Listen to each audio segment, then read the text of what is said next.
کبھی یہ پریشانیاں ہمارے ماحول میں ہوتی، کبھی براہ راست ہماری ذات سے متعلق ہوتی، کبھی انسان کسی بیماری کا شکار ہو جاتا ہے، کبھی بچوں کی طرف سے کوئی دکھ اور تکلیف ہوتا ہے، کبھی صحت کی خرابی ہوتی ہے. یہ سب کچھ ہم اپنے آس پاس دیکھتے رہتے ہیں، اور جب پریشانی آتی ہے تو پھر یہ سمجھ نہیں آتی کہ اب کریں کیا، اب اس کا حل کیا ہے.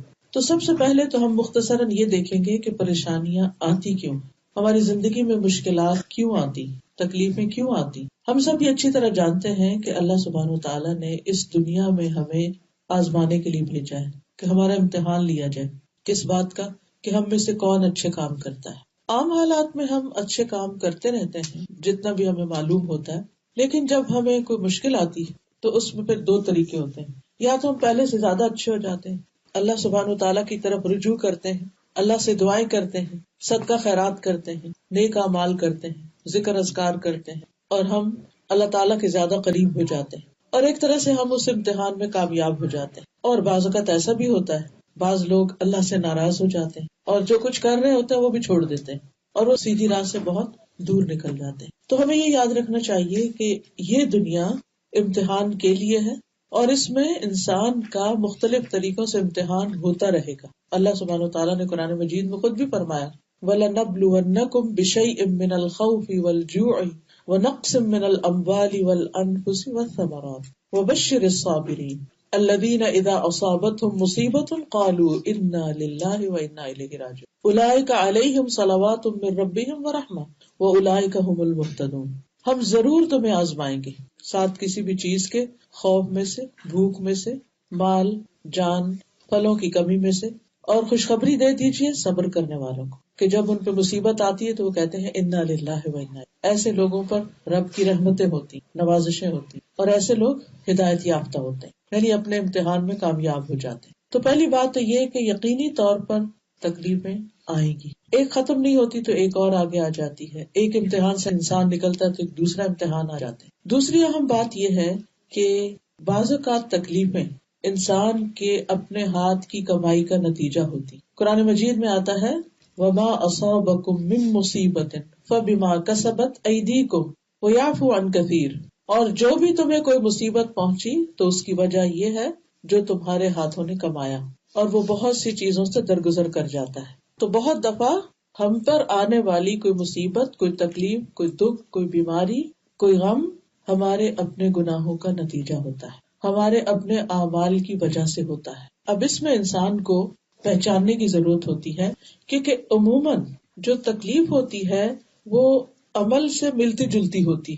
مثلاً اگر کوئی شخص والدین کا نافرمان ہوتا ہے، اپنے ماں باپ کی کیئر نہیں کرتا، خصوصاً ان کے بڑھاپے میں، تو پھر ایسی اولاد جب جوان ہوتی ہے تو اللہ سبحانہ وتعالیٰ دنیا میں ہی، اور خصوصاً جوان ہونے کے بعد جب وہ بڑھاپے کی عمر کو پہنچتی ہے تو ان کو ان کا بدلہ دنیا میں ہی دے دیتے ہیں، ان کی اولاد کی نافرمانی کی شکل میں. اور والدین کی فرما برداری اور والدین کے ساتھ حسن سلوک کا نتیجہ کیا ہوتا ہے کہ انسان کو دنیا میں اللہ سبحانہ وتعالیٰ اولاد کی طرف سے آنکھوں کی ٹھنڈک نصیب کرتا ہے.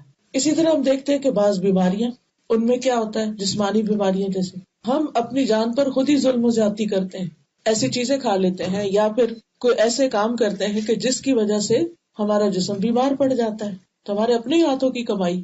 بعض اوقات یہ بھی ہوتا ہے کہ ہم کھانے پینے میں تو بہت احتیاط کرتے ہیں، لیکن کچھ اور ایسے اللہ کی نافرمانی کے کام کر رہے ہوتے ہیں، جیسے کمائی ہی حلال کی نہیں، اس کے اندر گڑبڑ ہے، یا پھر یہ کہ کسی کا حق مارا ہوا ہے، کسی پہ ظلم و زیادتی کی ہوئی ہے. ہمارے معاشرے میں کتنا عام ہے یہ کہ جب والدین فوت ہو جاتے ہیں تو اولاد میں سے جو طاقتور ہوتا ہے وہ دوسرے بہن بھائیوں کا حق مار لیتا ہے، اس کو دبا کے بیٹھ جاتا ہے، ان کو حصہ نہیں دیتا، یا دیتا ہے تو صحیح طور پر انصاف کے ساتھ نہیں دیتا. گھر گھر میں یہ شکایتیں عام ہیں، اور ہم یہ نہیں سوچتے کہ یہ مال جو ہم نے کسی کے حق کا چھین کر زبردستی ہتھیا لیا ہے، یہ ہمارے اپنے لیے وبال جان ہو سکتا ہے. اسی طرح بعض اوقات کوئی ہمیں ہرٹ کرتا ہے، کسی کی بات ہمیں بہت بری لگ جاتی، ہم بھول چکے ہوتے ہیں کہ ہم نے بھی کسی کو ہرٹ کیا تھا کبھی اور اس سے سوری تک نہیں کیا. کبھی ایسا ہوتا ہے کہ ہم کسی دوسرے پہ ہنس دیتے ہیں، کوئی بیمار ہے، کوئی تکلیف میں ہے تو ہم اس کا مذاق اڑانے لگتے ہیں، اور وہ جو کسی کا مذاق اڑایا ہوتا ہے وہ اپنے سامنے آ جاتا ہے. کبھی کسی کے غریب ہونے پر، کسی کے مال کے کم ہونے کی وجہ سے ہم اس کو حقیر سمجھنے لگتے ہیں، اس کو اہمیت نہیں دیتے، یہ تو غریب ہے، یہ تو جاہل ہے، زیادہ پڑھا لکھا نہیں، یا اس کا تو کوئی اسٹیٹس ہی نہیں. ایسے لوگوں پہ لوگ دروازے بند کر دیتے ہیں، ان کو ریجیکٹ کر دیتے ہیں، ان کو اپنا رشتہ دار ہی نہیں مانتے. یہ کس قدر دکھ دینے والی، تکلیف دینے والی باتیں ہوتی. تو اللہ سبحانہ وتعالیٰ بہت انصاف کرنے والا ہے. پھر ایسا ہوتا ہے کہ اللہ سبحانہ وتعالیٰ ہمارا واسطہ کسی ایسے سے ڈال دیتا ہے جو ہمارے ساتھ وہی سلوک کرتا ہے جو ہم نے کسی اور کے ساتھ کیا ہوتا ہے. تو جب بھی کوئی تکلیف آئے، جب بھی کوئی پریشانی ہو، اس وقت انسان کو یہ سوچنا چاہیے کہ یہ کیوں آئی، کہیں ایسا تو نہیں کہ میرے اپنے ہی ہاتھوں کی کمائی ہے. تو یہ بات یاد رہے گی، چھوٹی تکلیف ہو یا بڑی تکلیف ہو، جب کسی پر تکلیف آئی ہو تو ہمیں یہ دیکھنا چاہیے کہ ہمارا اس کے ساتھ رویہ کیا ہے، ہم اس کے ساتھ کیا معاملہ کر رہے ہیں، اس کو کس طرح ٹریٹ کر رہے ہیں. کہ بعض اوقات ایسا ہوتا ہے نا کہ کوئی بیمار ہوتا ہے تو ہم اس کو ڈانٹنا شروع کر دیتے، کیوں یہ کھایا تھا، کیوں یہ کیا تھا، اور پھر وہ مصیبت ہم پہ خود آ جاتی. ضروری نہیں ہوتا کہ کسی پر جو تکلیف آئی ہے اس کا انالیسس کرنا شروع کر دیں اور اس کو تان و تشنیع کریں. ہمیں یہ دیکھنا چاہیے کہ ہم پر جو آیا ہے یہ کیوں آیا ہے، اور اب اس کا ازالہ اور اس کا علاج کیسے کریں. اسی طرح ایک اور وجہ یہ ہوتی ہے کہ انسان اللہ کے ذکر، اللہ کی عبادت اور اللہ تعالیٰ کے حقوق ادا کرنے سے گریز کرتا ہے، ان کی طرف توجہ نہیں کرتا، جس کی وجہ سے انسان کی دنیا کی زندگی میں تنگی آ جاتی. نہ نماز وقت پر ہے، نہ زکوٰۃ ادا کرنے کی فکر ہے، نہ حج کی پرواہ ہے.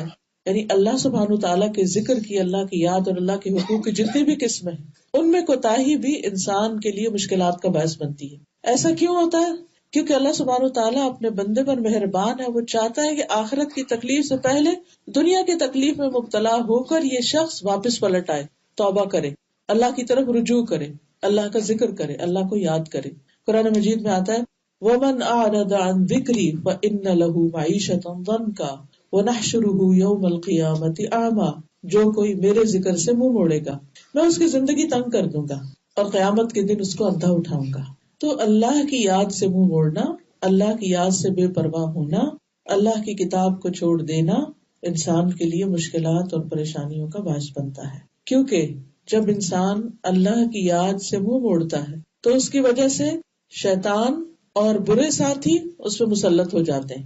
ابھی آپ نے مغرب کی نماز میں جو تلاوت سنی ہوگی، کتنی خوبصورت تلاوت تھی کہ اللہ ولی الذین آمنوا یخرجہم من الظلمات الی النور. اللہ ایمان والوں کا دوست ہے، انہیں اندھیروں سے نکال کے روشنی کی طرف لاتا ہے. والذین کفروا اولیاءہم الطاغوت. اور وہ لوگ جنہوں نے کفر کیا ان کے دوست طاغوت ہیں، شیاطین ہیں. یخرجونہم من النور الی الظلمات. جو انہیں روشنی سے اندھیروں کی طرف لے جاتے ہیں، ہدایت سے گمراہی کی طرف لے جاتے ہیں. تو جو شخص اللہ کے ذکر سے منہ موڑتا ہے اللہ سبحانہ وتعالیٰ اس پر شیاطین کو مسلط کر دیتے ہیں. من یعش عن ذکر الرحمن نقیض له شیطانا فهو له قرین وانہم لیصدونہم عن السبیل ویحسبون انہم مہتدون. اور جو شخص رحمان کے ذکر سے آنکھیں بند کر لیتا ہے ہم اس پر ایک شیطان مسلط کر دیتے ہیں جو اس کا ساتھی بن جاتا ہے، اور بے شک وہ ضرور انہیں اصل راستے سے روکتے ہیں اور وہ سمجھتے ہیں کہ وہ سیدھی راہ پہ جا رہے ہیں. یہاں تک کہ جب وہ ہمارے پاس آئے گا تو کہے گا اے کاش میرے اور تیرے درمیان 2 مشرقوں کا فاصلہ ہوتا. بس وہ برا ساتھی ہے. اب دیکھیے کہ شیطان کے مسلط ہونے کی علامتیں کیا ہوتی ہیں کہ انسان کا نیکی کے کاموں میں دل نہیں لگتا، اس کا ذکر کی مجلسوں سے دل اچاٹ ہوتا ہے، قرآن پڑھنے کا دل نہیں کرتا، نماز میں دل نہیں لگتا، کوئی درس و تدریس کی مجلس ہو تو وہاں جانے کو دل نہیں کرتا. اور یہ تو وہ شیطانی اثر ہوتا ہے کہ جو ہمیں نظر نہیں آتا، جو ویزیبل نہیں ہوتا. بعض اوقات ایسا بھی ہوتا ہے کہ واقعی جنات جو ہیں وہ انسانوں پہ مسلط ہو جاتے ہیں، خاص طور پر اگر طہارت کا اہتمام نہ کیا جائے، پاکیزگی کا خیال نہ کیا جائے، پروٹیکشن کے لیے اذکار وغیرہ نہ پڑھے جائیں. کیونکہ جو ذکر ہوتا ہے نا، اس کے بارے میں حدیث میں آتا ہے کہ جب انسان ذکر کرتا ہے تو ایک محفوظ قلعے میں آ جاتا ہے، شیطان اس کے اوپر اثر نہیں کر سکتا. لیکن آپ دیکھیں ہر گھر میں کوئی نہ کوئی ایسی کہانی ہے، کہیں اس کے رشتے دار میں، کبھی کہیں بچے میں، کہیں بڑے میں، کہیں کیا ہے، اس پر سایہ ہے، اس پہ جادو ہے، اس پہ نظر ہے، اس پہ جن ہے. یہ کیوں ہے؟ انہیں کیسے ضرورت ہوگی کہ آئیں؟ اس کی وجہ کیا تھی؟ قرآن یہ بتاتا ہے جو رحمان کے ذکر سے غفلت برتتا ہے اس پر ہم شیطان مسلط کرتے ہیں اور وہ اس کا ساتھی بن جاتا ہے اور پیچھے پڑ جاتا ہے اس کے. اور ان سے بچنے کا طریقہ بھی کیا ہے پھر کہ ان سے انسان کیا کرے؟ اللہ کے ذکر سے مدد لے.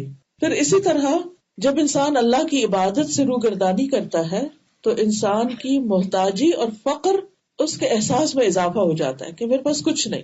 ہوتے ہوئے بھی انسان کے اندر مالی محتاجی اور کمی کا ایک خوف لاحق ہو جاتا ہے اس کو. ابو ہریرہ کہتے ہیں کہ رسول اللہ صلی اللہ علیہ وسلم نے فرمایا، اللہ تعالیٰ فرماتے ہیں، حدیث قدسی ہے، اے ابن آدم تم اپنے آپ کو میری عبادت کے لیے فارغ کر لو، میں تمہارے دل کو بے نیازی سے بھر دوں گا اور تمہارا فقر دور کروں گا، تمہاری محتاجی دور کروں گا. لیکن اگر تم ایسا نہیں کرو گے تو میں تمہارے دونوں ہاتھ کاموں میں مشغول کر دوں گا اور اس کے باوجود تمہارا فقر دور نہیں کروں گا. دو جابز کرنے کے باوجود، دن رات کام کرنے کے باوجود، قرضے ہیں کہ اتر نہیں رہے، ضروریات ہے کہ پوری نہیں ہو رہی، ہر وقت ایک خوف اور بے چینی مسلط ہے سر پہ کہ کیا بنے گا، ہمارا کیا بنے گا، بچوں کا کیا بنے گا.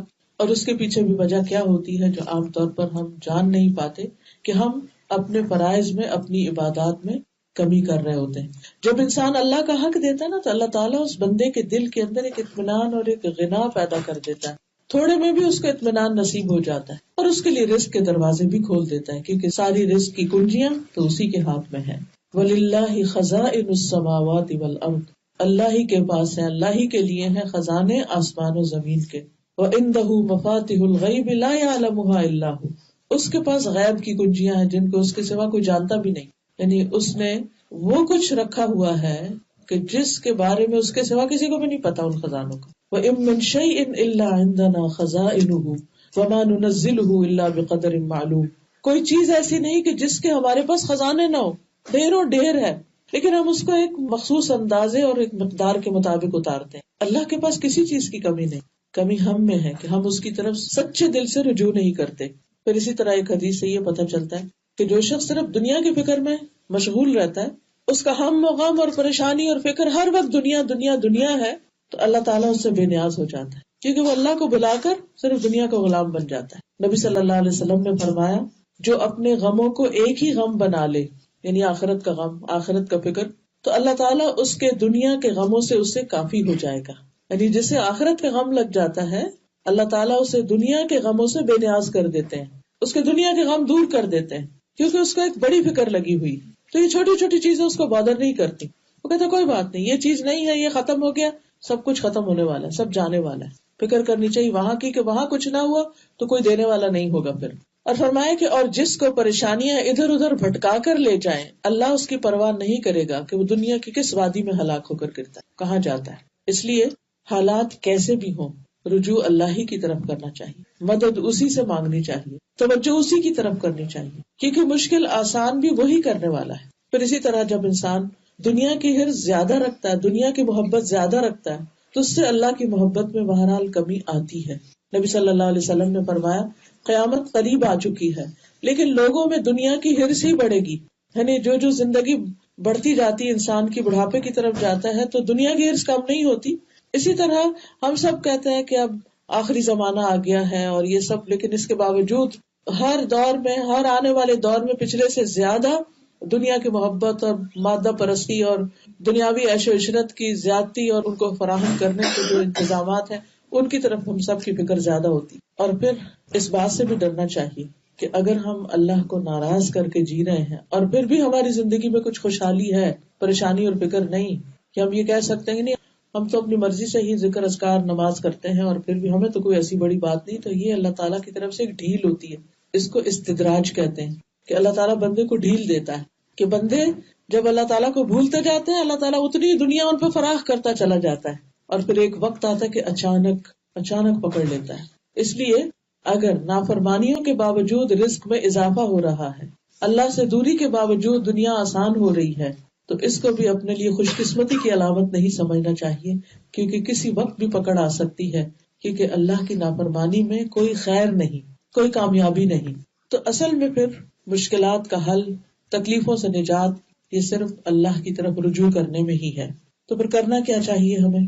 کوئی چھوٹا دکھ ہے یا بڑا دکھ، کوئی چھوٹی فکر ہے یا بڑی کوئی پریشانی ہے، تو پہلی بات یہی ہے کہ اللہ سے اپنا تعلق مضبوط کریں، اللہ کو دوست بنا لیں، اللہ کو اپنا ولی بنا لیں، اللہ سے توبہ کریں، اللہ کی طرف رجوع کریں، کیونکہ اللہ سبحانہ وتعالیٰ کے پاس ہر مسئلے کا حل ہے. کوئی مشکل ایسی نہیں کہ جو اللہ کے لیے مشکل ہو. ساری دنیا بھی بعض اوقات مل کر آپ کی کوئی مشکل دور نہیں کر سکتی، لیکن اللہ اس کو دور کر سکتا ہے، کیونکہ وَلِلَّهِ مُلْكُ السَّمَاوَاتِ وَالْأَرْضِ، آسمان و زمین کی بادشاہت اللہ ہی کے لیے. ہر چیز کا مالک ہے. واللہ علی کل شیء قدیر، اور اللہ ہر چیز پر قدرت رکھتا ہے، سب کچھ اس کے کنٹرول میں ہے. وہ کن کہہ دے تو کوئی مشکل ہی نہ رہے. تو ہمیں کیا کرنا چاہیے؟ اللہ سبحانہ تعالیٰ کی طرف رجوع کرنا چاہیے، اللہ کی طرف لوٹنا چاہیے. نبی صلی اللہ علیہ وسلم، صحابہ اور امت کے نیک لوگوں کا ہمیشہ یہی طریقہ رہا ہے، یہی وتیرہ رہا ہے کہ کوئی چھوٹی پریشانی آئی ہے، بڑی حد تک اگر چراغ بھی بجھ گیا تو انہوں نے کیا کہا؟ انا للہ و انا. ہر نقصان کے اوپر اللہ کی طرف رجوع، اللہ کی طرف پلٹنا. کیونکہ اللہ تعالیٰ فرماتا ہے کہ میں اپنے بندے کے گمان کے ساتھ ہوتا ہوں، جو وہ میرے ساتھ گمان رکھتا ہے. جب وہ مجھے یاد کرتا ہے تو میں اس کے ساتھ ہوتا ہوں، اگر وہ دل میں یاد کرتا ہے تو میں بھی دل میں یاد کرتا ہوں، اگر بھری محفل میں یاد کرتا ہے تو اس سے بہتر محفل میں یاد کرتا ہوں. اگر وہ میری طرف ایک بالشت آتا ہے تو میں اس کی طرف ایک گز آتا ہوں، اگر وہ ایک گز میری طرف آتا ہے تو میں 2 گز اس کے قریب ہوتا ہوں، اگر وہ چلتا ہوا میری طرف آتا ہے تو میں دوڑتا ہوں اس کے پاس آتا ہوں. تو ضرورت اس بات کی ہے کہ ہم اللہ کی طرف پلٹیں، اس کی طرف رجوع کریں اور اپنی حاجتیں، اپنی مشکلات، اپنے دکھ اللہ کے سامنے رکھیں. ہم عام طور پر بندوں کے سامنے رکھتے اور ہر ایک کو اپنی داستان سناتے رہتے جہاں موقع مل جائے، لیکن اللہ کے سامنے نہیں رکھتے اس طرح جس طرح رکھنے کا حق. اور ہوتا پتہ کیا ہے، جب ہم 10 لوگوں کو کہانی سنا چکے ہوتے ہیں نا تو تھوڑا ہمارا دل سکون میں آ جاتا ہے، تو پھر وہ دعا مانگنے میں وہ لذت ہی نہیں رہتی. لیکن اگر وہ بھرے ہوئے دل کے ساتھ ہم اللہ کی طرف رجوع کریں تو آپ دیکھیں آپ کی آنکھیں بھی بہنے لگیں گی، آنسو آنے لگیں گے اور آپ کے دل سے دعائیں نکلیں گی وہ پوری سسکیوں کے ساتھ. اور اس وقت جو آپ کو راحت اور سکون ملے گا وہ کسی انسان سے بات کر کے نہیں ملے گا، کیونکہ بندوں سے جب انسان بات کرتے ہے یہ خوف بھی ہوتا ہے کہ پتہ نہیں یہ کیا سمجھ رہا ہے یا کسی اور کو بتا دے گا. اور خاص طور پر جب ہمیں اس کی طرف سے وہ رسپانس نہ ملے جو ہم ایکسپیکٹ کر رہے ہوتے ہیں. اور آپ نے کئی دفعہ تجربہ کیا ہوگا کہ بھلے آپ اپنی تکلیف دکھ اپنی ماں کو بھی بتائے نا کبھی، تو وہ پوری طرح نہیں سمجھ پاتی کہ بچہ کہنا کیا چاہ رہا ہے، کیونکہ بعض اوقات ہمیں بتانا بھی نہیں آ رہا ہوتا، ہم کچھ اور بتا رہے تھے وہ کچھ اور سمجھ رہے ہوتے ہیں، اور بعض اوقات سن کے ڈانٹنا بھی شروع کر دیتے. اور بعض اوقات وہ بیزار بھی ہوتے ہیں کہ جیسے ہسبینڈ ہے، اگر ہر وقت آپ اپنا رونا دھونا ان کو سنائے تو کیا جواب ملتا پھر. اسی طرح بہن بھائی ہیں، وہ بھاگنا شروع ہو جاتے ہیں، ایسے شخص سے سب اوائڈ کرنے لگتے ہیں. تو بندوں سے جب ہم مانگتے ہیں، بندوں کے آگے دکھ رکھتے ہیں تو وہ ہم سے بھاگتے ہیں، لیکن اللہ سبحانہ و تعالیٰ کے سامنے جب ہم دکھ رکھتے ہیں تو ہم سے راضی ہوتے ہیں کہ میرا بندہ میری طرف پلٹا. اور مقصد بھی یہی ہوتا ہے، اللہ تعالیٰ آزمائش میں ڈالتے بھی اس لیے تاکہ بندہ رب کی طرف لوٹ آئے. اور پھر امن یجیب المضطر اذا دعاہ ویکشف السوء، بھلا کون ہے جو لاچار کی فریاد رسی کرے جب وہ اسے پکارے اور اس کی تکلیف دور کر دے. اللہ کے سوا کون ہے؟ کوئی بھی نہیں، کوئی کر بھی نہیں سکتا. بندے ہماری مصیبت کی کہانی سن بھی لیں تو زیادہ سے زیادہ کیا کر سکتے ہیں؟ افسوس یا دکھ کا اظہار، یا ہمارے ساتھ وہ بھی بیٹھ کے رونے لگیں گے، یا ہمیں کوئی مشورہ دے دیں گے اور ہو سکتا ہے الٹا ہی مشورہ ہو اور اس میں مسئلے کا حل نہ ہو، اور بعض اوقات ہماری تسلی بھی نہ ہو اس مشورے سے. بعض اوقات وہ کر بھی نہیں پاتے پھر جو وہ کہتے ہیں، اور نہیں کرتے ہم تو پھر وہ ناراض ہوتے ہیں کہ تم مشورے ہی لیتے اور کرتے کچھ نہیں. تو ایسی صورت میں انسان اللہ سبحانہ تعالیٰ کی طرف رجوع کرے، اس کے سامنے اپنی حاجت اور پورے یقین کے ساتھ رکھے، اس یقین کے ساتھ کہ رب کے پاس اس کا حل ہے.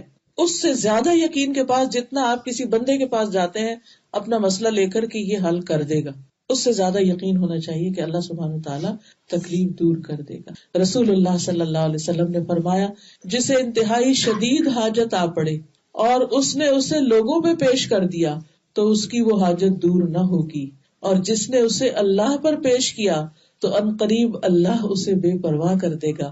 یا تو جلد ہی موت آ جائے گی، یعنی دنیا کے بکھیڑوں سے جان چھوٹ جائے گی، یا جلد ہی وہ غنی ہو جائے گا، یعنی دوسروں کی اس کو ضرورت نہیں رہے گی. اللہ تعالیٰ اسے بندوں سے بے نیاز کر دے گا. لیکن اگر بندوں کے پاس ہی جاتے رہے تو پھر اللہ بندوں ہی کے حوالے کر دے گا. یعقوب علیہ السلام کے بارے میں آتا ہے کہ جب ان کو یہ خبر دی گئی کہ یوسف علیہ السلام جو ان کے بہت ہی پیارے بیٹے تھے، جن سے بہت محبت کرتے تھے وہ، کہ ان کو بھیڑیا نے کھا لیا ہے، جھوٹی موٹی خبر تھی، تو انہوں نے نہ بچوں سے ناراضگی کا اظہار کیا، نہ ان کے سامنے اپنا رونا رویا، کچھ نہیں. اللہ سبحانہ تعالیٰ کی طرف رجوع کیا. فصبر جمیل واللہ المستعان، میں صبر کروں گا اور بہت خوبصورت صبر، اور اللہ ہی مدد کے لیے کافی. واللہ المستعان، اللہ ہی ہے جسے مدد چاہی جاتی. اور پھر کیا کہتے ہیں، انما اشکو بثی وحزنی الی اللہ، میں اپنے غم اور دکھ کی فریاد اللہ کے سامنے رکھتا ہوں، کیونکہ جو ہونا تھا ہو گیا. یوسف کے ساتھ جو بھی کیا انہوں نے، اب بچوں کو ڈانٹ کر اور دوسرے بچوں سے صرف ناراض ہو کر اور روز ایک غم غصے کا اظہار کر کے مسئلہ تو حل نہیں ہوگا. تو گھر کے چین کو بھی نہیں برباد کیا، لیکن کوئی چھوٹا سا جرم نہیں تھا جو بھی انہوں نے کیا، واپس ساتھ نہیں لے کر آئے. اور انہیں پتا تھا کہ باپ کو وہ کتنے عزیز ہیں، لیکن ان کا حسن سلوک آپ دیکھیے. لیکن اللہ کے آگے گڑ گڑاتے رہتے ہیں، اللہ سے رو رو کر دعائیں کرتے ہیں. اور کس طرح اللہ سبحانہ وتعالیٰ نے کئی سالوں کے بعد ان کو جب واپس ملایا تو کتنے اچھے حال میں ملایا، کہاں پر ملایا. تو جب انسان مشکل اور تکلیف کے وقت اللہ کے سامنے گڑ گڑاتا نہیں تو اس کا نقصان یہ ہوتا ہے کہ بندے کا دل پھر سخت ہو جاتا ہے، بعض اوقات مصیبت کا عادی ہو جاتا ہے، اور بعض اوقات ادھر ادھر باتیں کر کے پریشان ہو کر پھر اپنے آپ کو نقصان دیتا ہے. اور پھر جب آپ اللہ سے دعا کر لیں پھر اللہ پہ بھروسہ بھی کریں اور انتظار بھی کریں. قرآن مجید میں آتا ہے وَمَن يَتَوَكَّلْ عَلَى اللَّهِ فَهُوَ حَسْبُهُ إِنَّ اللَّهَ بَالِغُ أَمْرِهِ قَدْ جَعَلَ اللَّهُ لِكُلِّ شَيْءٍ قَدْرًا. اور جو اللہ پہ بھروسہ کرے گا تو اللہ اس کے لیے کافی ہے. اللہ اپنا کام پورا کر کے رہتا ہے، بلا شبہ اللہ نے ہر چیز کا اندازہ مقرر کر رکھا ہے. اللہ کو زیادہ پتا ہوتا ہے کہ کون سا کام کس وقت ہونا چاہیے. بعض اوقات بچوں کی شادی نہیں ہوتی مثلا، ہمارے بہت ہی پریشان رہتے ہیں، وہ کہتے ہیں ہمیں نیند نہیں آتی، ہمیں چین نہیں آتا، روز گھر میں ایک ہنگامہ، اور جس بچے کے ساتھ وہ مسئلہ ہوتا ہے وہ بھی پریشان رہتی ہے. دعائیں بھی بہت ہو رہی ہوتی، سب کچھ ہو رہا ہوتا ہے، کوشش بھی ہو رہی ہوتی، اس کے باوجود ایک چیز نہیں ہو کے دیتی، کیونکہ اللہ کو پتا ہے کہ اس کے لیے رائٹ ٹائم کون سا ہے. ہو سکتا ہے اس سے پہلے وہ چیز ہو تو وہ اس کے حق میں بہتر نہ ہو. اس کی حکمت اللہ ہی کو پتا ہوتی. کسی دعا کے سننے میں یوسف علیہ السلام کے والد جو تھے یعقوب علیہ السلام، وہ اللہ کے نبی تھے، اور کیا وہ دعائیں نہیں کرتے؟ وہ دعائیں کرتے تھے، لیکن وہ دعا کب قبول ہوئی؟ 30 سال کے بعد. تو بعض چیزوں کو وقت لگ جاتا ہے، تو انسان کو مایوس نہیں ہونا چاہیے، دعائیں کرتے رہنا چاہیے، کیونکہ دعا عبادت ہے. ہم دعا کی شکل میں اٹھتے بیٹھتے چلتے پھرتے کہ عبادت کر رہے ہوتے ہیں. اور یہ تو ایک حقیقت ہے نا، جتنا ہم دکھ میں اچھی طرح اللہ کو پکارتے ہیں، خوشی میں نہیں پکارتے، بھول ہی جاتے. تو اس کو ایک موقع سمجھیے اللہ کے قریب ہونے کا.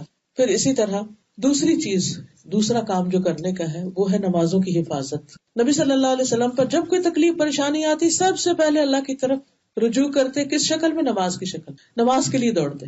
کوئی بھی مشکل ہو، کوئی فوت ہو جائے، کوئی بیماری آ جائے، کوئی پریشانی آ جائے، نفل پڑھے، اللہ سے دعا کریں. اور پھر خاص طور پر فرض نمازوں کی حفاظت. فرض نمازوں کی حفاظت. اب دیکھیے کہ بعض لوگ جان بوجھ کے دیر سے اٹھتے ہیں، خاص طور پر سمر میں 7 بجے کا الارم لگا ہوا، چاہے سورج 6 بجے نکل آیا، نہیں ہم نے تو اپنی نیند پوری کرنی، اٹھ کے قضا پڑھ لیں گے. انہوں نے قضا کو ایسا بنایا ہوا جیسے ادا ہو، روٹین میں نماز قضا کرتے ہیں اور جان بوجھ کے کر رہے ہوتے ہیں.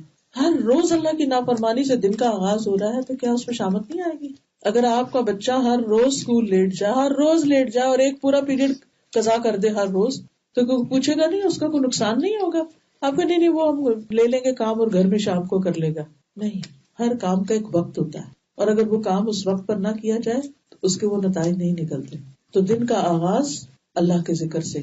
رسول اللہ صلی اللہ علیہ وسلم نے فرمایا جب تم میں سے کوئی سو جاتا ہے تو شیطان اس کے سر کے پچھلے حصے پر 3 گرے لگاتا ہے. ابھی کس قسم کی تھی ہمیں نہیں پتا، لیکن بہرحال کیونکہ اللہ کے رسول صلی اللہ علیہ وسلم فرمایا تو یہ بالکل سچ ہی ہے. اور پھر ہر گرہ پر تھپکی دیتا ہے تم پر ایک بہت لمبی رات ہے، سو جاؤ سو جاؤ. یعنی انسان جب اٹھنے کی کوشش بھی کرتا ہے تو پھر تھپکا دیتا ہے، پھر نیند آ جاتی ہے.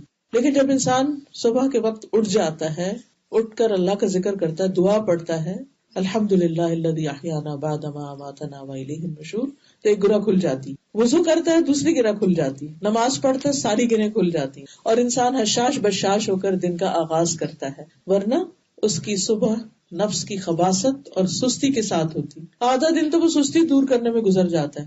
وہ کیا پروڈکٹیو، وہ کیا کام کرے گا جس کا آدھا دن دماغ ہی حاضر نہیں ہے. کیونکہ جتنا انسان لیٹ اٹھتا ہے نا تو اتنا ہی پھر اس کو صحیح معنوں میں اس کا دماغ جاگنے میں اور اس کو کام میں آنے میں ٹائم لگتا ہے.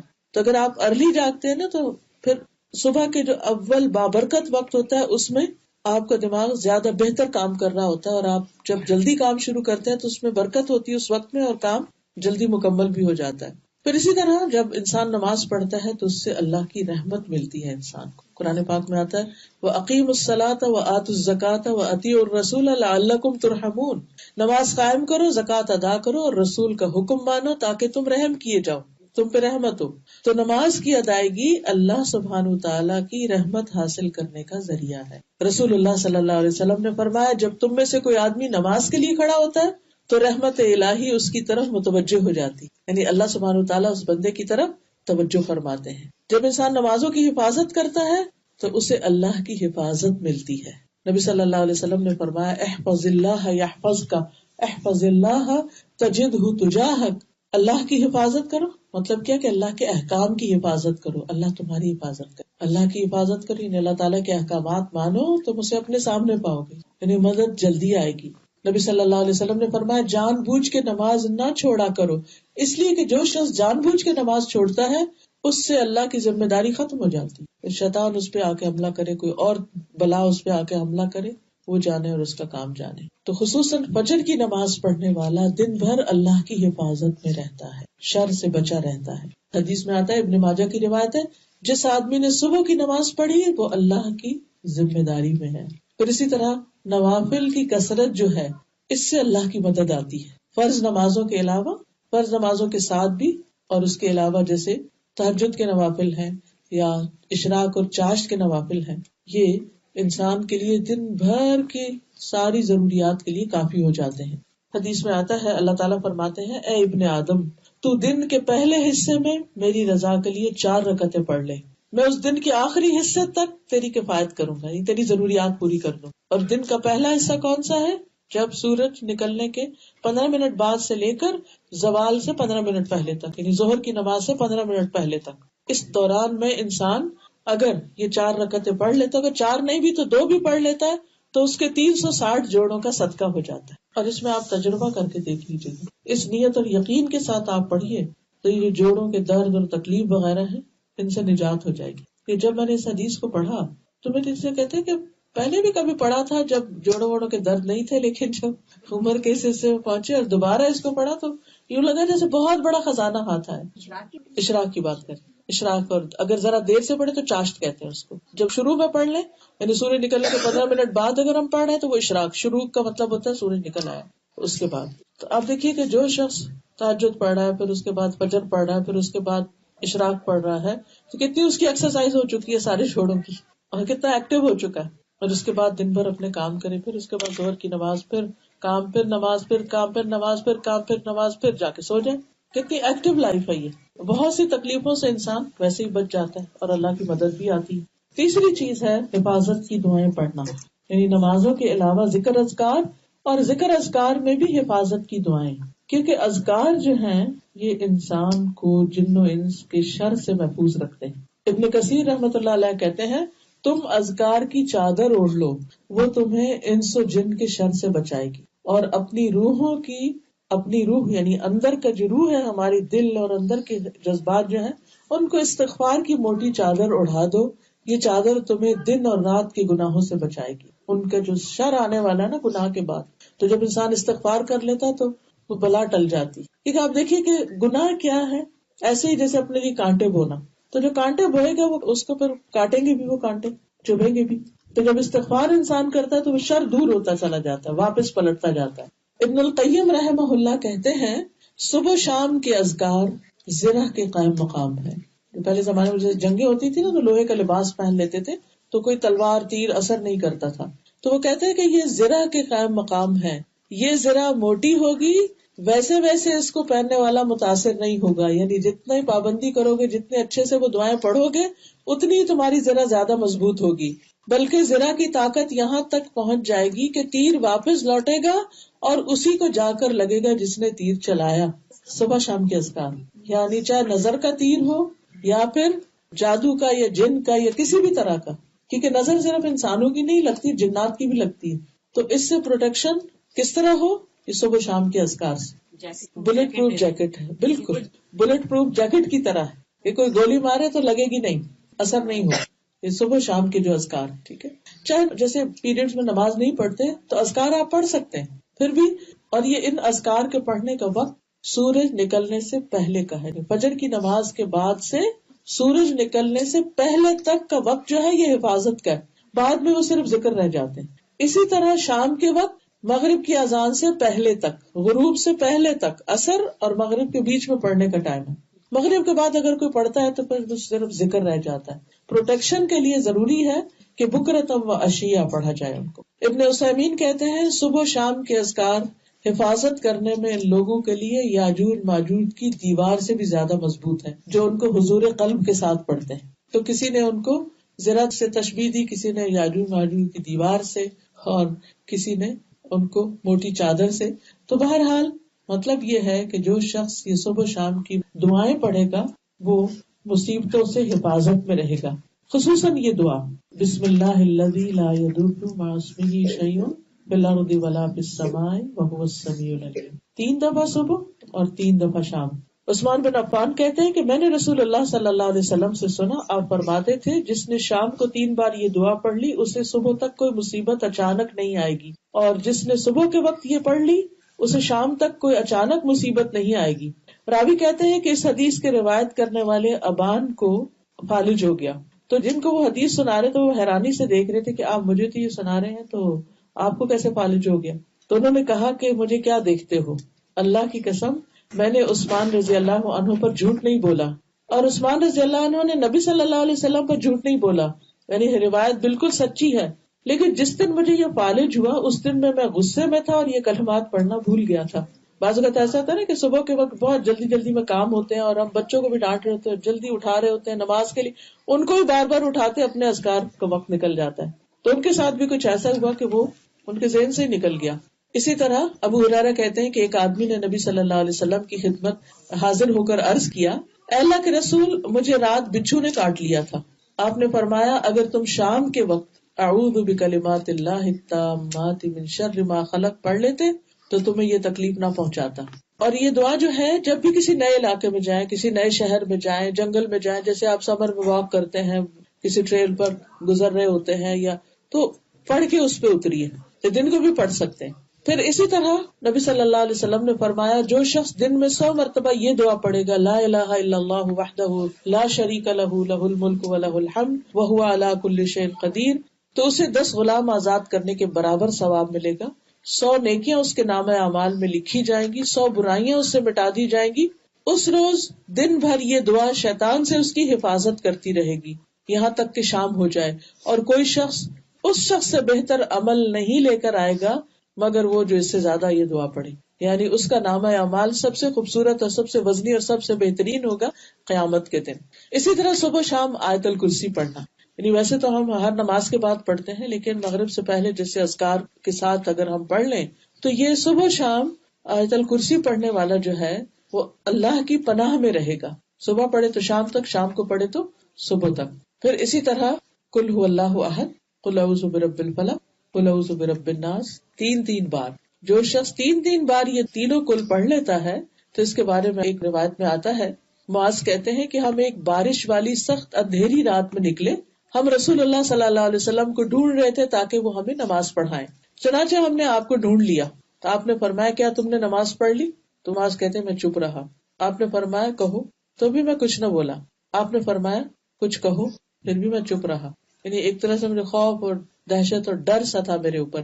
پھر آپ نے فرمایا کہو، تو میں نے عرض کیا اللہ کے رسول میں کیا کہوں؟ آپ نے فرمایا قل